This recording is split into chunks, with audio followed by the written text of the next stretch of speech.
សួស្តីបងប្អូនគ្នាធ្វើម៉េចបានអាចក្លាយជា membership របស់ BHub បានគឺជំហានទី1បងប្អូនត្រូវតែមាន account under referral របស់ KOL ណាមួយនៅ community របស់ពួកយើងដើម្បីបានជា membership ក៏ដូចជា register account បងប្អូនអាចតាក់ទងទៅ BHub support Telegram បានឬក៏ KOL ណាមួយដែលបងប្អូនស្រឡាញ់ចូលចិត្តបន្ទាប់ពីមាន account ហើយបងប្អូនចូលមកគេអនុព័ត៌ដែលមានឈ្មោះថា bhub.btechcambodia.com បន្ទាប់មកបងប្អូនគ្រាន់តែចូលទៅពាក្យ sign in ហើយចុចទៅលើពាក្យ create an account អ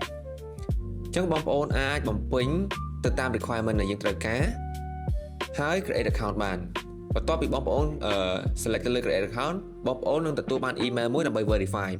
នៅពេល verify រួចរាល់បងប្អូនគ្រាន់តែមកចុចទៅលើពាក្យ sign in ហើយ sign in ទៅលើ email ដែលបងប្អូនទើបបាន register រួច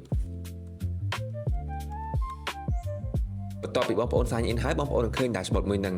អញ្ចឹងបងប្អូនត្រូវយក account នៅ under referral ហ្នឹងមក submit ដើម្បីក្លាយទៅជា membership អញ្ចឹងបងប្អូនគាត់ទៅមកកន្លែង partner select លើពាក្យ submit account បងប្អូនគាត់រើស broker មកហើយ type in account number របស់បងប្អូនហើយចុច enter អញ្ចឹងដល់បានប៉ុណ្្នឹងហើយបងប្អូនគ្រាន់ចុច submit ទៅហើយបងប្អូនអាចរងចាំប្រហែលជា24ម៉ោងដើម្បីឲ្យ team យើងគាត់ verified ឬក៏បងប្អូនអាចតាក់ទងមក BHub support Telegram បានដើម្បីឲ្យគាត់ជួយ verify ឲ្យ